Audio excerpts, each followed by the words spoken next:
This series of conversations is an opportunity for us to share the core of who we really are as an organization and what makes us unique in the world of children's museums, which is our work with contemporary artists to create site-specific participatory artworks for children and families.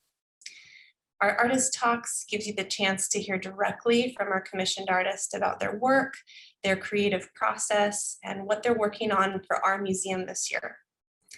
I want to acknowledge that this series is made possible by our Rain House Circle members. These are generous donors who support the museum and our ability to commission original contemporary artwork, as well as conserve our existing art installations. Before I introduce our moderator for the evening, I want to share just a few housekeeping notes with you. We do have all of our attendees muted, but it's important that we have a chance to hear from you. So please do provide any comments or questions to the panelists or to other attendees in the Q&A section or the chat box. And we'll make sure that at the end of our time together, we'll have about 15 minutes to respond to any questions that we receive from attendees tonight. So without any further ado, I'm happy to turn it over to my colleague, Megan Dickerson, our Director of Exhibitions. Hi, everyone. It's great to be with you this evening or whatever time you happen to be watching this. I have the playful pleasure of working directly with our commissioned artists here at the New Children's Museum as they create room-sized immersive exhibits for young children and their families. As you can imagine, this is not easy work. To create these weird and wonderful spaces, we have to think about the playing child. And often for many artists, that means unlearning what they've learned elsewhere. But I also want to point out that for me as a professional and for my colleagues here, we work with artists because they challenge us to think past what is possible for the children in our community and beyond. That's what the series is all about, as Lauren said. It's a behind the scenes look at the complex work that goes into creating spaces for children that can be transformative in their lives, both now and in the future. So as you will see, for obvious reasons, we have wanted to work with Risa Puno for a very long time. Risa is a Brooklyn-based artist who started her career with a degree in art and medicine from Brown University, followed by her MFA from New York University. What I love about Risa's work is that she plays with systems that are often all around us, but like many systems are typically unseen.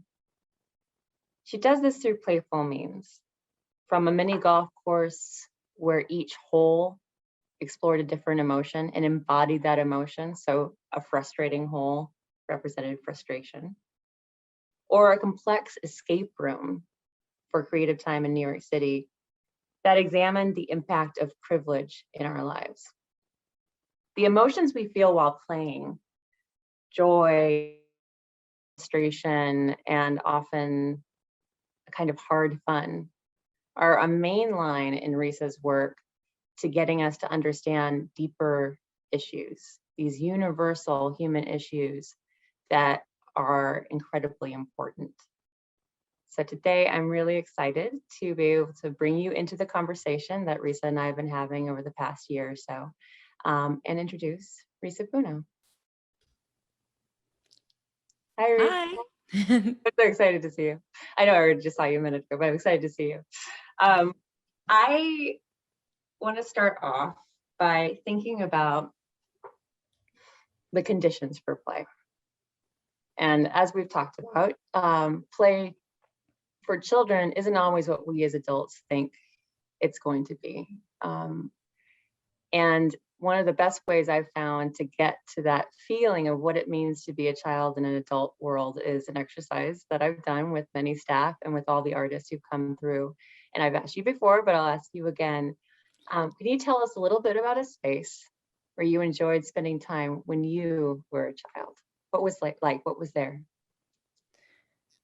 So this is a tough question to answer, right? Because I mean, there were some spaces that were like physical spaces, right? And then there were some spaces that existed, like they were physical spaces, but it was like mostly in my imagination. And then some spaces that were completely in my imagination. Like in terms of completely within my imagination, I used to love the book The Secret Garden when I was younger. And I used to draw over and over again, like floor plan layouts of the secret, like what I would put in my secret garden for I mean, of course, little me like did floor plans. Or like That in makes terms sense. of That makes sense.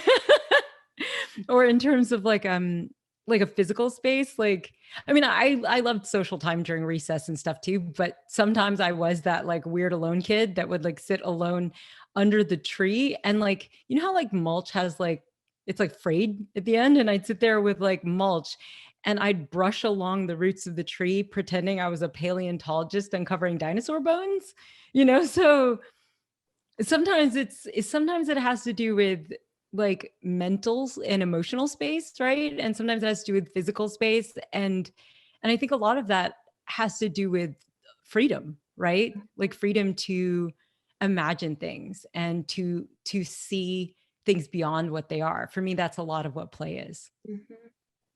I love that. And it's also, if anybody were to look at you, and full disclosure, I have the same play memory, and Risa and I bonded over this early on, that I would sit by a tree also being a paleontologist. If anybody were to look at either of us, they'd think, what's wrong with those girls? What's going on? You know, right? We're just sitting there methodically with a piece of mulch, right? It's all the interior. And in that moment, you had complete control over everything. You know, and children so rarely have control over their lives. I mean, there's a lot of adults that don't have a lot of control over our lives, I right? think especially during this last year and a half, I think everybody got a taste of that. Yes, yes. I hadn't thought about it that way, that it's almost like everybody got a taste of what it was like to be a child, where you weren't allowed to go anywhere. You And had there to were be with rules that were yourself. put there, you know, for your safety that sometimes were confusing, sometimes would seem arbitrary, but like, Mhm. you know, and thinking about having to like relearn a lot of things, you know, Right. and feeling for a lot of it, you know, maybe like scared or sad, but then as things are starting to reopen, it's like feeling that wonder again and that confusion and that, oh my God, like I forgot what it was like to wear pants with like a non-elastic waistband, or I forgot what it was like to be stuck underground on the subway. But like also, oh my God, hugs feel so good. You Yes, know, it's just, yes. so I feel like in a way, there's a lot that there's a lot of wonder that can come out of stuff too, and in there's like moments of small celebration that I feel like you see with children all the time, Mhm, that like, you know, as an adult a lot of things feel mundane, mhm. but now, at least for me, it gave me like a new appreciation of what is essential, you know, and what and also what feels new. Mhm, mhm. Ah, I also love that. I mean, there's something about humans that we're neotenous, that we maintain this newness, right? We are throughout our lives, that we're constantly learning. And there's an idea that play is really what allows us to do that, right? That we're constantly making these new synapses. And I I wonder, I mean, so right around the time that things closed down, I think you were just coming off of the privilege of escape, right? Yes. And later in our talk, we're going to talk about the projects that you're developing now, including the one for the New Children's Museum. But I'm hoping if you could tell us a little bit about that project, because how different, like what, you know, transformation from that moment to this moment. Yeah, what was happening when you were developing that? What was that project? I mean, should I like actually I mean, I can take through photo. Okay, cool. Yeah, that would be great. Yeah, thank you. Um, sure. Let me pull that up real fast. I'll just do I some know, hold right? music real quick, you know. Do, do, do, do, do, do, do, do. Okay, Also, real low. I think it's interesting because this is Um, very much, I think children participated in this program, but it's very much a artwork for adults for the yes. most part, right? Yeah. In fact, I think our cutoff was age 12. Okay, yeah. So very much so. Yeah. But basically, so the Privilege Escape was an escape room inspired public art project designed to address social privilege and systemic inequity. And basically, my intent was to create a sort of experiential metaphor for privilege and oppression that like didn't get down in language and really just focused on the mechanics, you know, and how people feel.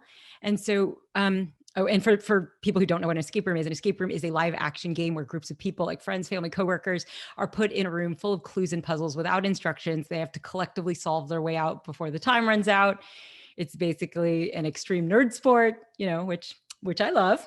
Um, and so basically the concept of escape in and of itself is a privilege, right? The freedom to remove yourself from a harmful or uncomfortable situation requires like access to means, an expectation of mobility, and the hope for more favorable circumstances. And so, you know, not to mention the whole paying added to your life just for fun, you know, makes the very medium about privilege. So for me, they might be kind of a weird pairing, but for me, it made perfect sense, you know? And so basically it was the immersive experience where you arrived at this venue and you're like, hi, I'm here for the creative time project. And it's like, you're here for the 1 o'clock study. And it's like the Risa Puno's escape room thing.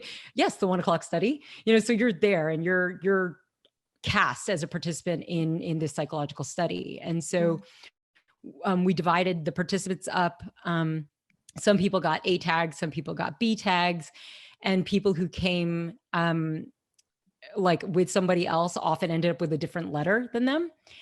And so, yeah, so basically we gave them orientation. They went into their room and they had 45 minutes to solve all the exercises. And so like an escape room, you know, you don't know where to begin. You're just like looking for stuff. You're like, what is this? And then you're like, oh, wait, like you notice that some of the colors correspond with other colors. And you're just like trying to figure everything out, you know, becomes more chaotic, more colorful. You're just like, what do I do with this? And then eventually it starts to make sense. And basically, when you succeed, you hear like this celebratory cacophony of like pomp and circumstance meets the theme song from The Price is Right, meets the Olympic anthem, meets fireworks, meets applause. And you're like, I'm a genius, yay, you know? And so then you get out, if it will let me advance the thing. So then you get out and you're watching live CCTV footage of the other group, usually struggling at this point, right? And most people are like, kind of feeling pretty smug. Like we heard all kinds of stuff like, oh my God, like they're so far back. We're so much better than them. Yeah. Like, you know, stuff like that. And so then when the other group finishes, you see them walking in. I mean, they're usually like, and everybody like on who's been waiting kind of feels pretty good about themselves. And so then our research analyst, an actor playing the research analyst, gives you some context about the study, you know, the study we made, right? How games operate as metaphors for larger social systems, and then explains how they were divided based on their birthdays, which is an inconsequential factor of their identity, but beyond their control. And so she gives candy to the group that wins, only to the group that wins, and then gets feedback. And so this is like the important part because she starts asking questions like, Group B, please describe the conditions in your test room. Like, what's the first thing you noticed when you entered? And Group B says red. It was red the whole time. And the red light essentially made it impossible to tell the difference between colors. So dun, dun, dun. So there was only one small square of full spectrum light under which they could see colors. And so they kept having to run all of these things over. Like those wooden blocks are like pretty heavy. And there were 16 blocks with 4 colors on each block. So you're checking it at least 64 times. And that's just, you don't mess up. Right. And so then she turns back and asks Group A, the one that played in the full spectrum light, like, did you need to use the spotlight to tell the difference between colors? And Group A is like, we had a spotlight? Our whole room was a spotlight. And she's like, that's not surprising. Most of the test groups, given your conditions, did not notice the spotlight because test room A was privileged with full spectrum light, which by the way, is the first time we mentioned the word privilege in the entire experience. Because up until that point, it's just about this structural advantage, structural disadvantage. And so they just go back and forth. Talking about things like, how did you feel now that you know that Group B was intentionally given a test condition that was designed to make the experience more difficult? And then they say things win, less victorious, or embarrassed that it took us as long as it did, given how much light we had. And test group B, how do you feel now that you know you were assigned to a room that was designed to make it more difficult for you? And they usually said, like, I felt cheated, like we were set up to lose, or validated. Like at first I felt dumb for only completing 90%, but like now I think that's pretty good given the circumstances. Or like, I deserve candy too, like, which they do. Yeah. And so we ask questions too, like, how would you feel if the outcome of this game had consequences in real life? Like, instead of receiving candy, it meant getting into college, getting approved for a loan, or getting a job, and people just often said, like, really pissed off, or like discouraged, tired, like I would resent group A, I would resent the group with privilege, or I would not feel motivated to keep doing this if I knew this is what I was doing every day, all day, every day, And then we asked group A, how would you feel if this had consequences in real life? And they would most often say things like they felt guilty but lucky, like they don't think it's fair that the other group had to play in the red light, but like they wouldn't want to switch places with them. And some people were like, I feel like the system is broken. I want to change it. I think everybody should get to play with full spectrum light. And so the key was really to have the participants describe and compare their experiences to each other. Yeah. That way we weren't telling them about structural advantage and disadvantage. They were hearing it firsthand, often from people they came with, who they care about and know is smart, and they have to like look them in the eye and do this. And so basically the average most frequently used by group A to describe their test condition was normal. And they never noticed the spotlight in the room, invisibility of privilege. And when you have it, and for test group B, the most frequently used adjectives were red, difficult, and challenging. Like even when they were like, oh, it was fun, they still used negative words to describe their conditions.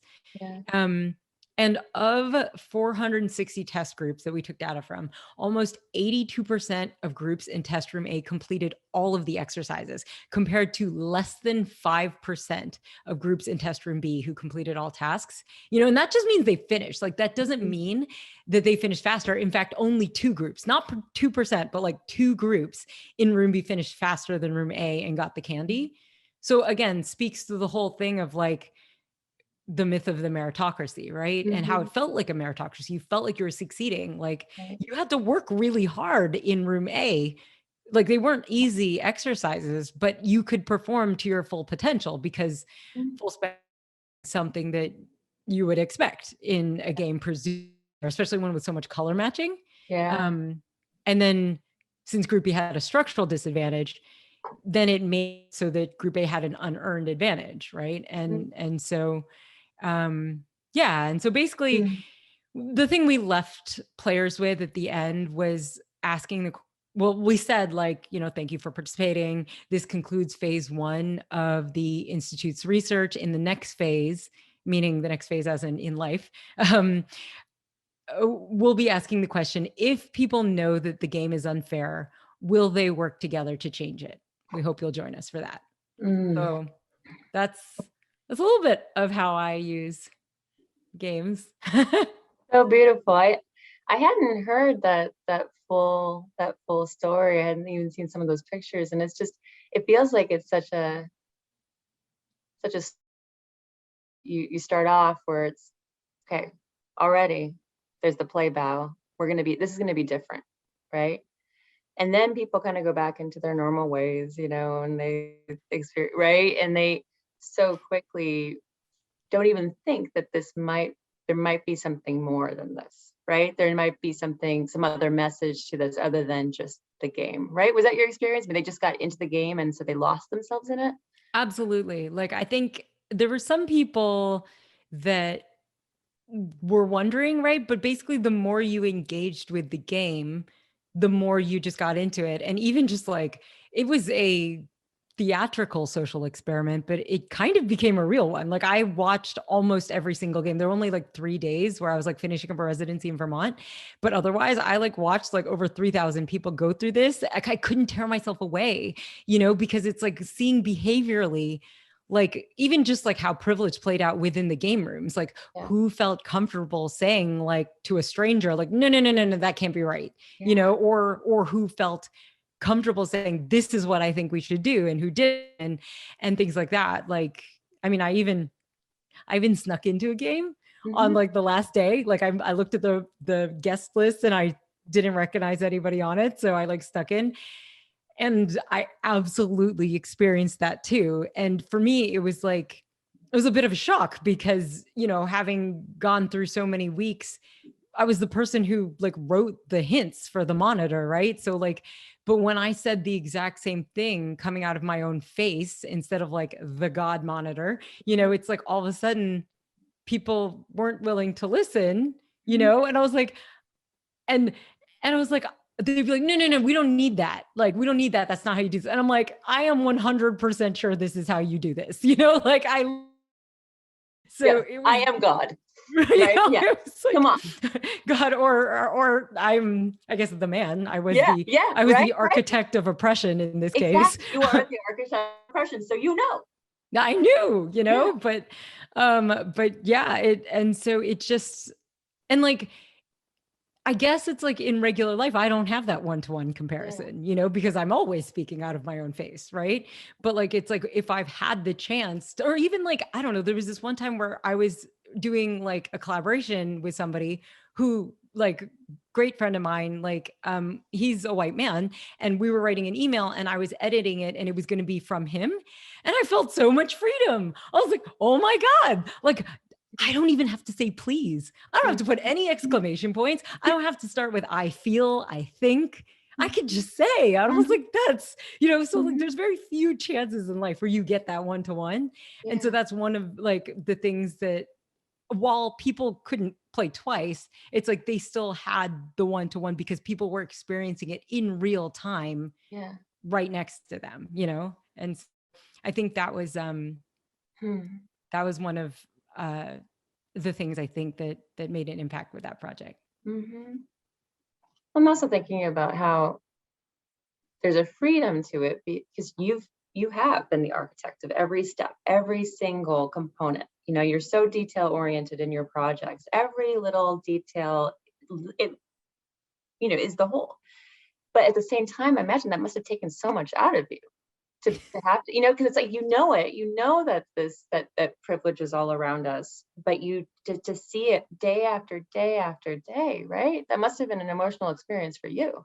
Oh, absolutely. I mean, honestly, the people that I think probably felt it even are brave actors playing the research analysts, you know, because when you're looking at something over CCTV footage or even over Zoom, right, you don't get a sense of like the emotional humanity.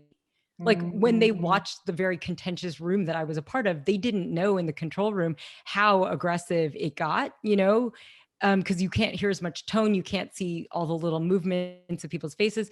And so like, I know that our actors who facilitated those difficult discussions, you know, it was very intense for them. And so I think everybody on the project, you know, I think everybody on the project really cared, you know, and really put their all, like all of the creative time staff and all of our amazing consultants. And it was like, for example, there was a time where I was trying to decide, I like made a flow chart. I was like, should systemic change be possible in the game, right? Yes or no? If yes, is it mandatory or optional? And if it's optional, should they work for it? Is it something they should have to sacrifice for? And if they have to sacrifice for it, what do they value enough in an escape room for it in order to feel like a sacrifice? So I had a whole hypothesis.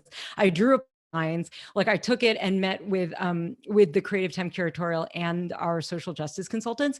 And our consultants were like, this seems like a little like savior behavior. And I was like, oh crap. And so I scrapped it. I had to scrap it. Right. And so it's like but that's the thing. It's like everybody put so much into it. Like at one point when we originally made it, the two rooms, it was like one was supposed to have a light, like oppression, and the other one was supposed to have a sound oppression. But like in our like 5 days of playtesting, I realized that people aren't getting it. Like we couldn't just say that the privileged group was like this, like mythical, you know, like control group A, right? Like we needed group A. Like basically our sound designer who had designed an awesome soundtrack for the sound disadvantaged room, like in the middle of a day, I was like, okay, we've got like minute break. Like, what can we do to like change this up? And he was like, I can put the other soundtrack into this room too, and we can just make it about light, you know? And it's just like, so it's like everybody had to kill their darlings, right? Like, Right. and I love that phrase. but it was like, I mean, I can't speak for everybody else, but I know for me, I mean, it took so much out of me. It took over my life for quite a bit of time, but it was given, like, I feel like what I got from all of the people who had a hand in making it and all the participants, because it takes, like, I think when you make interactive work, like there's a generosity that comes from the people that participate, right? And they, when they like suspend their disbelief or, you know, like put themselves out there, there's a bit of emotional risk involved, you know, and there's a bit of whether it's the thing about a spectacle thing or whether it's bringing up an idea in an escape room and being shot down by a stranger, you know, like whatever it is, or offering up how you felt earnestly in a discussion, you know, with people that you don't know. Like, I think I think what I got back from everyone was like a millionfold compared to what I put in. So like, I mean, if it didn't work out. Yeah, like 100%. Like if I could do it again, I just keep doing it. Did you feel like you were playing while you were facilitating it, or did it feel like something different? No, I felt like I was just rooting for everyone, right? You know, it was like it was just how can we help people without like doing it for them, you know? And it's like, and whether it's helping them through the actual like escape room exercises or whether it's like helping them understand like other participants, you know, if there was ever like a disagreement about something, like there was sometimes there'd be somebody very occasionally in room who had played in room A that would ask questions like, you know, how much disadvantage does the red light cause anyway? Like, can you quantify it in minutes? You know, and, you know, I mean, had I been in the room at the time, I would have been like, well, how many minutes are okay with you? Like, what's the over under on fair, right? That is the question. Yeah. Like, is 5 minutes cool? You know, because if it means you don't get the candy, Yeah. you know, and so things like that. So our facilitators would have to think on their feet, right? Or, I mean, our actors in the reception area, right? Like people would ask all kinds of questions and they're having to do it in character, right? And so I feel like the way I felt was like, how can I felt kind of like a mama bear, kind of like but also kind of like evil villain, like twirling my little curly mustache, kind of all of the above. Like there was like so much love for everybody came through it, but like I was also kind of torturing people a little bit, you know, it's like, you know, because people didn't leave all warm and fuzzy. Like that wasn't the point, right? The point was to challenge people, right? Or to bring up people, like for people like who don't feel they have a lot of social privilege, right? It's like, I wanted people to feel validated, you know, I wanted people to feel seen, but that's also not like a happy feeling, you know? And so it was, I felt all of the above. Yeah. So all of your installations, I mean, it's hard for me to find one that's not interactive and is really, I love how you put it, you know, the relying on the generosity of people, right? That people are centric to your work. And when did you start working that way? What made you start working specifically human-centered playful projects that are taking on these big issues? I mean, I think it just kind of evolved. Like I started, okay, back up. I grew up in Kentucky and my parents both immigrated from the Philippines and they're both doctors. And so I was on a track like them. I was supposed to be in the 8-year med program at, I entered Brown in their 8-year med program. And so, but I never got to take like art in high school.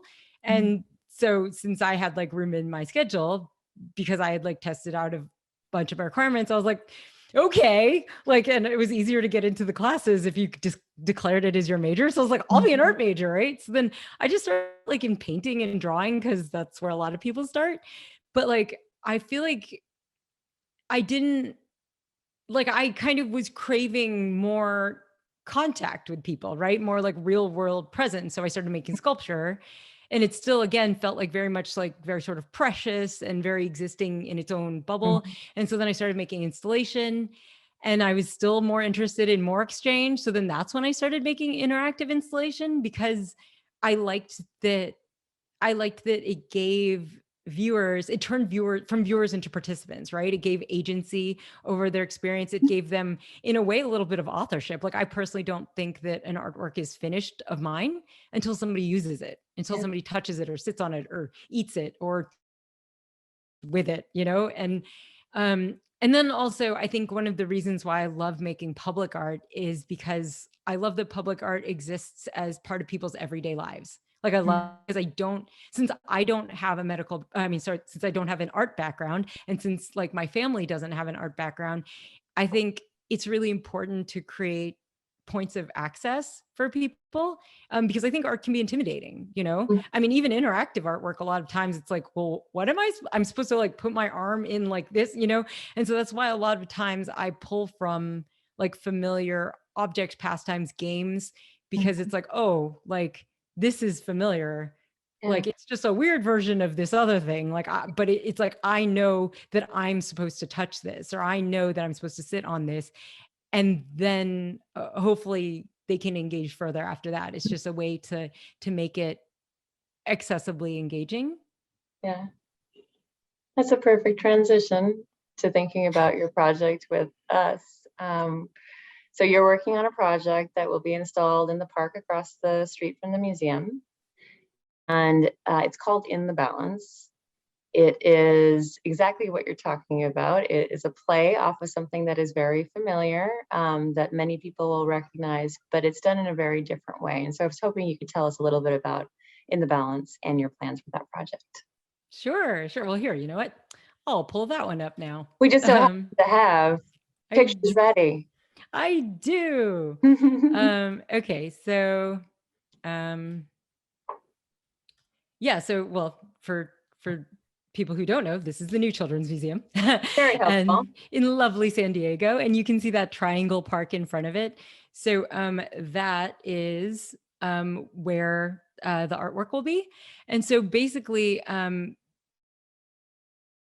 big page of notes. So basically it's like, yeah, I wanted to explore our, like, this social contract, right? Because basically, backing up, it's like, I asked you all, is there like a theme for this season, right? And it was like reopening, and I started thinking about this time and about the social contract that we've always been a part of it, but I think it's much more apparent.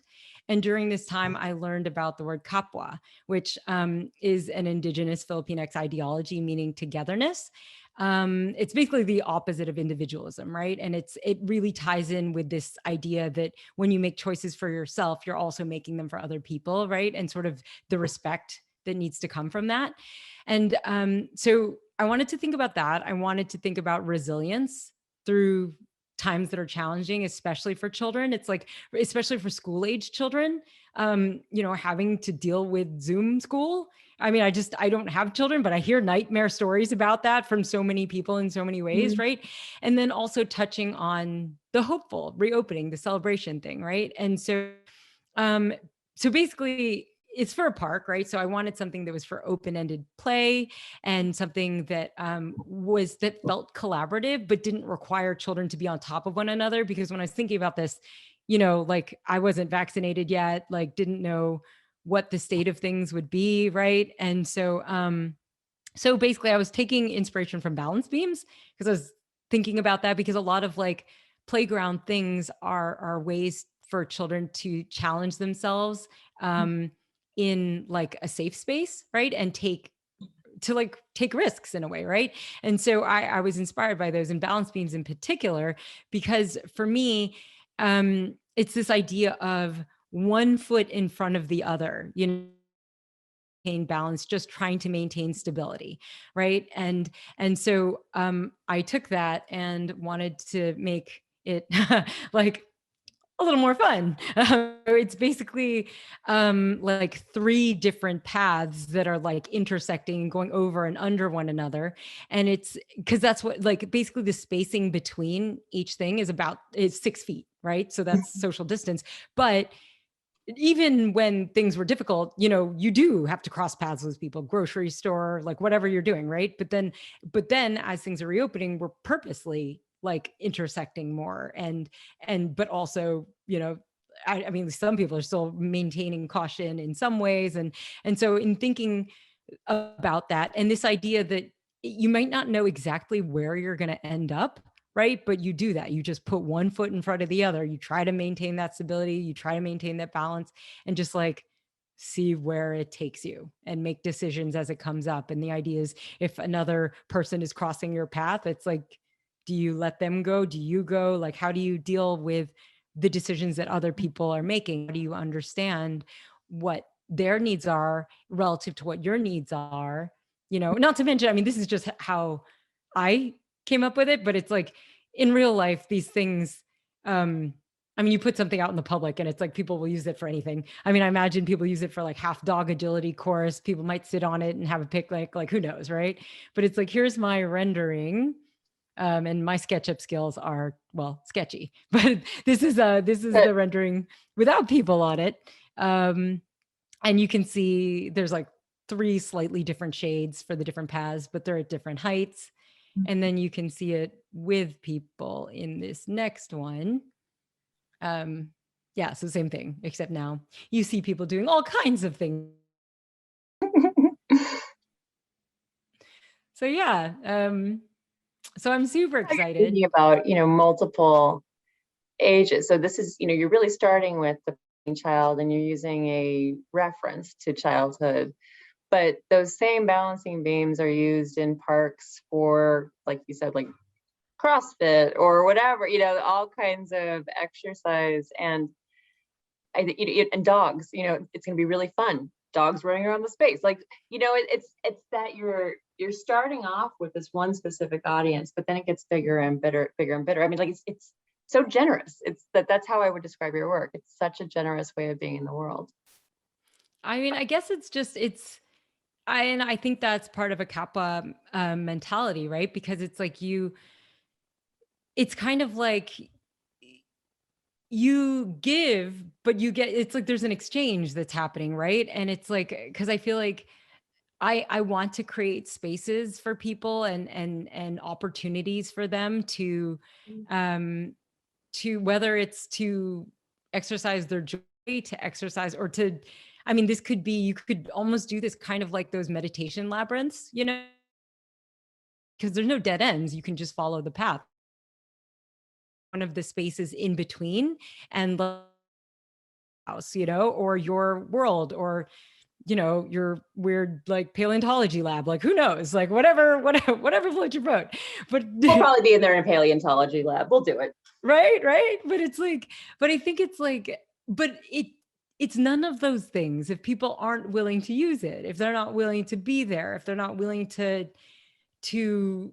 put themselves into it, right? It would just be so sad. Like the empty rendering is so sad to me, where it's just like barren. And so I think that's where I feel like, because I put something out there, especially if it's just really weird. I'm like, are people going to use it? Are they going to be afraid to touch it? And it's like, I mean, especially in it's like people, I mean, half the time they're like ready to use it before I'm done putting it together. And I have to be like, okay, it's going to be really loud with the impact drivers. I hope you don't mind, you know, literally putting it together and they're already using it. Yeah. Yeah. But it's like, I do always worry. I do worry if it's going to serve the needs of the community that I'm trying to give it to. Like when I was talking to you all about this, I was asking things like, what are the ages of the people that come by? What is the traffic flow like, right? Like how much foot traffic is it? Is this like a an in-between place where people are going to and from, or is this like a destination area where, because that also lets me know how long, how long the experience can be, like, um, and how much like sidewalk appeal it needs, to sort of attract people into it, versus like, yeah. And is it like, are kids coming with their parents, or is it more like, just trying to figure that out, and trying to think about, yeah, like how it meets the needs of this community. I also love how you're thinking about meeting the needs of play in all these different forms, right? And again, going back to one kid digging around the dirt may not look like play for someone else, but also the way that we play as adults is very different. Some people like to exercise, some people will be in there balancing just like the kids are, and I love that it comes from the playing child. You have one foot in front of the other, so it's this artifact to some extent of pandemic, of your experience of that, and discovering this word Kapwa. It was like, it made perfect sense. Like, yeah, like it felt like, yeah, my work has always been about that. Like, I didn't necessarily, growing up in Kentucky, I honestly kind of felt like a phony Filipina, like, I felt like this was a phenotype, right? And, but then I also kind of felt like a phony American too. And I think learning about Kapwa and realizing that it's something that has been a part of not only my work, but just my general ethos for like my whole life, gave me a sense of belonging that I honestly never thought I'd have. So that's been an amazing gift during this time. But, I do think play is so important for everyone. I'm used to making playful work for adults, to tell you the truth, because like a lot of the things I tap into are like, using like surprise and delight to disarm adults, but like kids are usually not armed yet emotionally. Like, and then there's also the idea of tapping into nostalgia, which apparently you don't really experience until you're like 12. So that's also a tricky thing when you're like, so like, so I've actually been talking with you all since 2012, like I was asked to put together a proposal for the food themed the feast exhibition. And honestly, like I totally choked. Like I totally was like, I don't know how to design for kids. Like I only know how to design playful stuff for adults. It's like much later, like I figured it out, and I was like reading books on play and things like that. But I think it's so important for both children and adults. I think we do play differently, and I think the assumptions we make are different, right? But I think they're just as important either way. Wow. Basically, I think of play as just kind of a way to grow. Yeah. Kind of like otters. Yes. Like they learn by playing. Yes. Like I feel like I'm an otter. Oh, I'm so glad to work with you, Otter. It's such a pleasure. I think we're going to transition into some of the questions that have come in through the chat. And one of the questions that came on early on that you sort of answered a little bit, but was how has the pandemic affected the way that you create installations? Well, that was tough because basically, as somebody who makes work that often brings people physically closer together, things that you can touch, taste, smell. Like my work is basically Dr. Fauci's worst nightmare. So that was rough. But because I was basically creating opportunities for physical closeness that I was hoping would create pathways for social connection. So during this time, I've had to think about, first of all, like, why am I doing the things I do? But also thinking, maybe can I flip that around? Can I make a substitution for physical closeness by finding ways to be socially connected to people? So, and then also experimenting with like other ways of storytelling. But then also on a more personal level, it's a lot about thinking about what is essential like to me as a person, to my creative process, Yeah. to my mental health, to my practice, and then also like, what do I think is essential in my community, in the world? Like, what are things that are deemed essential, Mhm. but aren't given the resources or priority that essential things should have, and thinking about that. And I think, um, and just thinking about all the ways in which we're connected. Yeah. I think that's been, like, it's given me time to slow down more and think about that more. Another question that came in the chat is, in the artwork that you're going to do from the Children's Museum in the Balance, do you think that kids will recognize this piece as art? I don't know. I mean, I hope that, well, it's hard because it's like, will they recognize it as art? Well, because they're still learning what art is, right? Yeah. So I kind of hope it helps expand their definition of what is art, right? What is art? What is play? What is, yeah, like, and even just like, what is their space, right? And like, what they can do in their space. I hope that opens that up. So I don't know, maybe, but also I generally feel like kids aren't too worried about definitions. Yeah. And my next question would be like, and does it matter? Right? I mean, it's interesting thinking about art, your art specifically, as requiring human interaction. It's almost like, is it still art when there's no one on it? Right? And Oh yeah, right? The trees that fall in my forest with nobody around definitely don't make a sound, like absolutely not. And for me, it's like, it's less about like, what is its category and more like, what does it offer people or what does it leave them with? Like, I feel like, for example, every time we give somebody a choice or every time we make a choice, right, it's an opportunity to exercise our values. So I like things that give people choices, especially choices that they make in relation to other people. So what would you hope for someone to come away with after experiencing In the Balance? Do you have a specific outcome in mind? I mean, Oh, it or all depends. It all depends on, like, I think, for somebody who maybe might find it a difficult exercise, right? A feeling of accomplishment, success, or even if they are not able to do it, a sense of being able to challenge themselves, right? Or a sense of wonder, being like, what is this? And a right. sense of like getting to make up whatever they want on it, and I want them to feel like it's for them, and that it's like, and they get to make their own rules for it.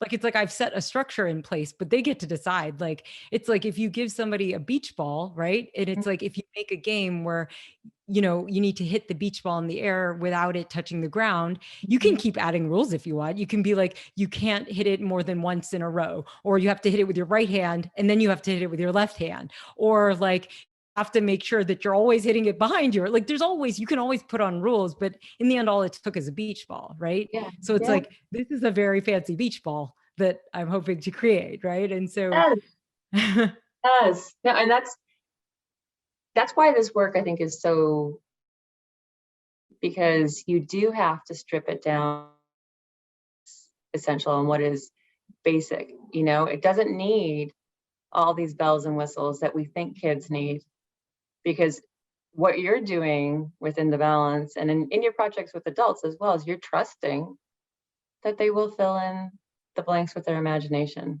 yeah, like, I think it would have been very different for us had somebody handed us like a plastic paleontology kit, with and like a little, like, I don't know, like microscope or something like that, right? Versus getting the, like, feeling the agency and the freedom and the discovery of making it up ourselves.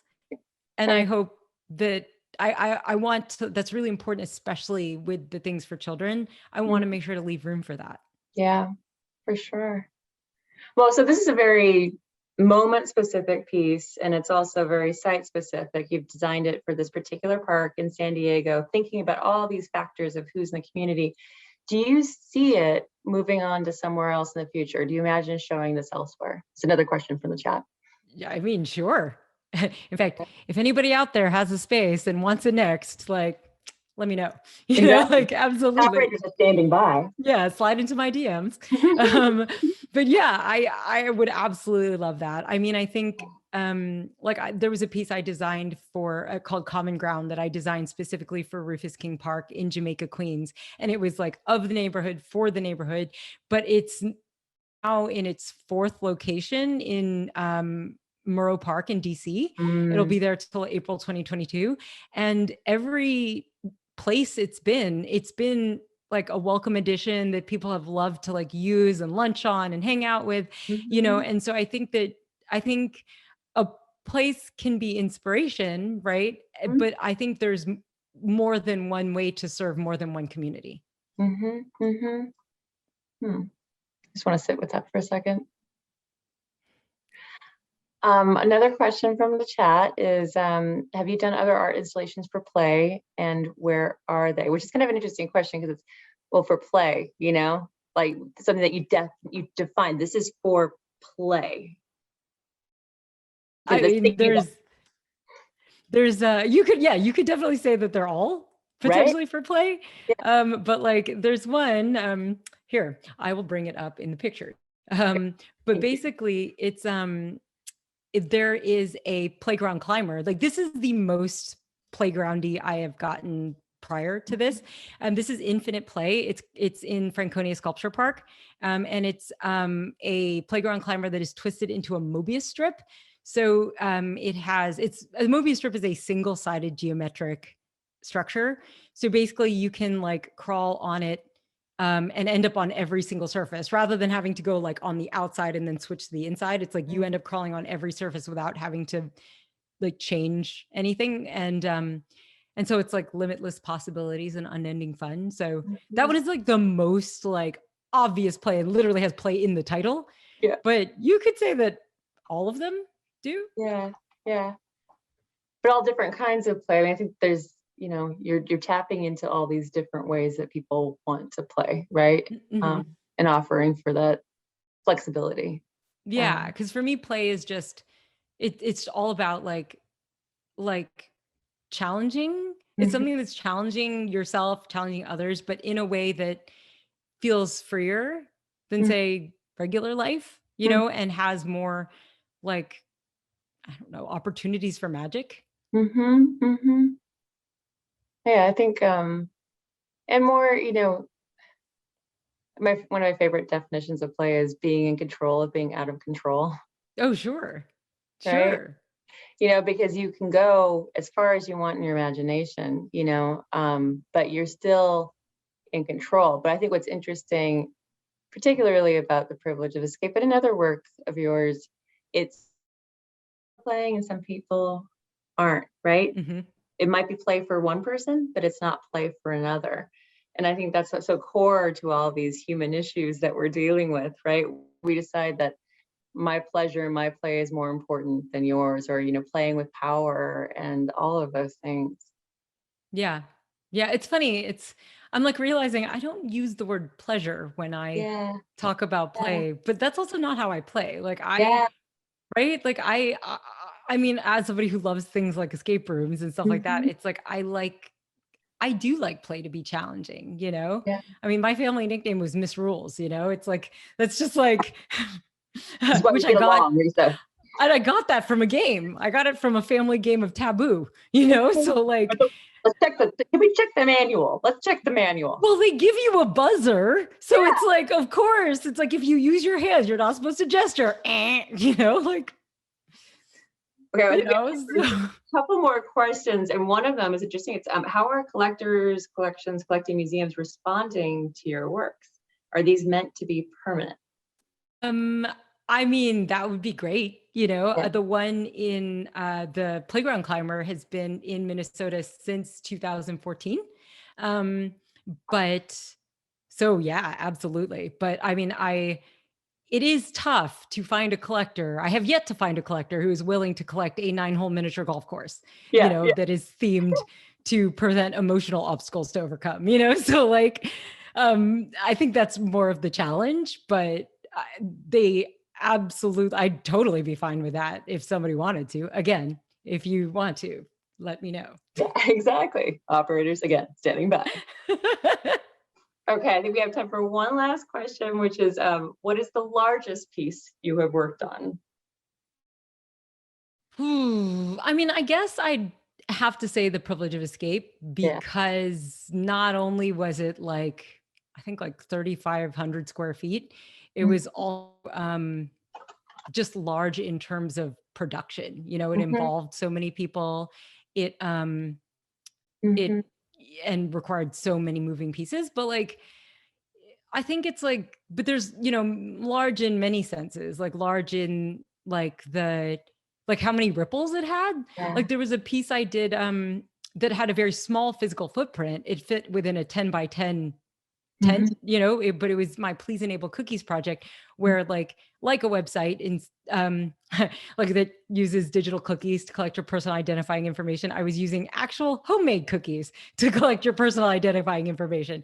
And so that piece, even though I collected information from over 300 people in a weekend, you would think that's not that big, right? That's not that many people. 10 by 10 is not a big piece, but it's like there's still people, like somebody literally last month, a friend of mine, like texted me being like, I am in like at a Harvard Business School presentation and somebody is talking about data and privacy, and they like brought up your project, and she sent me a screenshot of me with my cookies, like, cause it, you know, so yeah, there's different ways something can be large, but if you mean yeah, physically large yeah. and production large, then yes, the privilege escape would be the largest.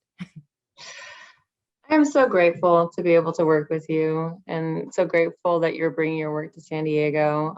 We're gonna I'm close. so grateful you all gave me another shot. Oh my God. Well, and I love the, the learning that you did and thinking differently about, coming back. What does that mean? And so, in the balance will open, hopefully this late, in the park. It'll be open to the public for about 4 months. And then, call her up, tell her where to go, right? And so this talk has been recorded. It will be available on our website starting next week. So please, you can share it with your friends, or if you're watching this asynchronously, welcome. And um, so yeah, again, thank you, Risa, and we will close it here.